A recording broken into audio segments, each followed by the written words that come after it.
Hi. For any of you that don't know me, my name is Lion. And that's Lion, spelled exactly like the animal. And I know that's a very, very strange name, and I would actually like to share with you the story of how I got that name. So my father, when he was born, his parents gave him a name in Chinese that translated to lion in English, which is what they called him.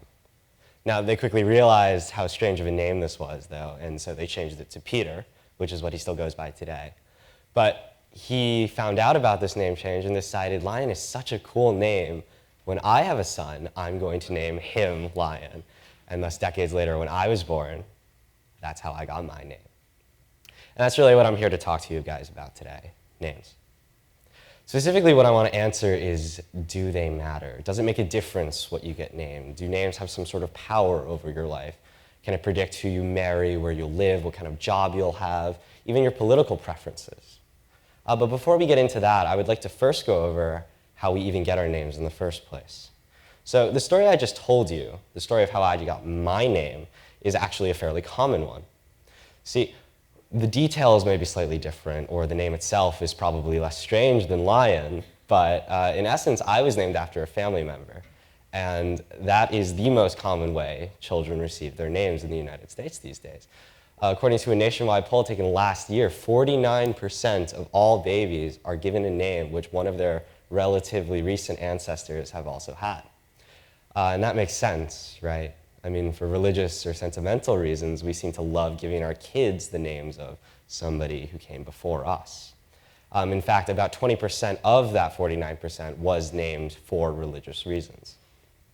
And of course, in giving their children these names, the parents will hope that they have wonderful and prosperous lives, but they don't use these names to actively try and influence their kids' lives, right? But what about cases where the parents do that? See, in 2014, there were over 500 reported births of children with the names Princeton, Harvard, Yale, or Stanford. Now, these are obvious allusions to the prestigious universities which derive their names. Over the past decade, there have also been hundreds of princesses or winners as parents try and imbue those qualities upon their children. So, does it work? I mean, that's the question we care about. That's the one we're trying to answer today. And I know it may sound like a cop-out, but there are actually too few kids given these kinds of names they have to live up to, like Harvard or Stanford, to draw any conclusive data from them. See, most parents, will give their kids names based on how it sounds, or most commonly just what the latest fad is going around. They don't try and do things like this to their children. Now, whether you may know about it or not, we've actually been trying to answer this question of does it make a difference for a very long time now. In 1948, a study done at Harvard University has revealed that men with more common names like Mike are far more likely to pass their courses than males with less common names like Barian.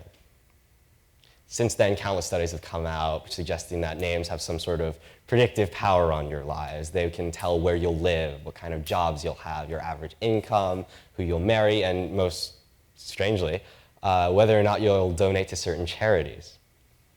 A 2006 study done in England showed that pre-adolescent to adolescent males with very uncommon names, or very girly names, were far more likely to act out and misbehave than their counterparts with more common names.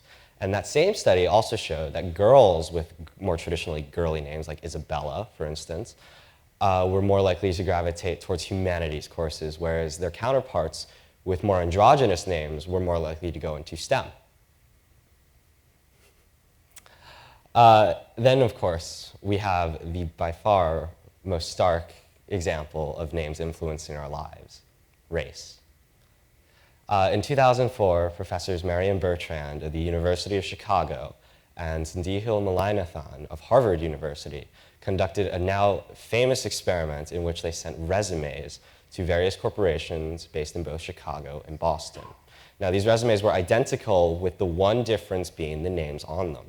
One set had black-sounding names, Jamal and Lakeisha in this case, and the other had white-sounding names, Emily and Greg.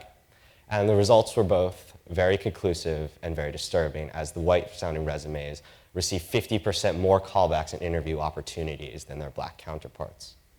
Additionally, since then, Professors Dane Figlio of Northwestern University and Jean Twenge of San Diego State University both did independent research showing that children with more black-sounding names were far less likely to be chosen for advanced placement courses or honors courses than students with more white-sounding names, even if the person bearing that name was black. So case closed then, right? What you are named does matter. As I've shown that both unusual names and racially typified names can have an enormous impact on our lives, particularly in education. Except that, really, for the most part, they don't matter at all. Money does. See, the one thing that holds true throughout every single one of these studies is that socioeconomic status and perceived socioeconomic status are far better indicators and far more powerful indicators than the name given to that child. If a kid is born into a wealthy family, he or she has a far greater likelihood of doing well in school, graduating from college, and getting a high-paying job than a child without those same advantages. See, the thing is, names and socioeconomic status are often very closely linked together, creating the illusion that names can have some sort of power over our lives, when in fact, they don't matter at all. So, does what you are named matter?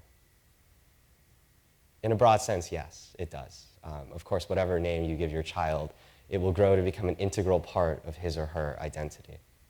And around the edges, sure, what name your child bears can have an impact on their lives. But as a matter of make or break in life, no. What your name doesn't matter one bit. Thank you.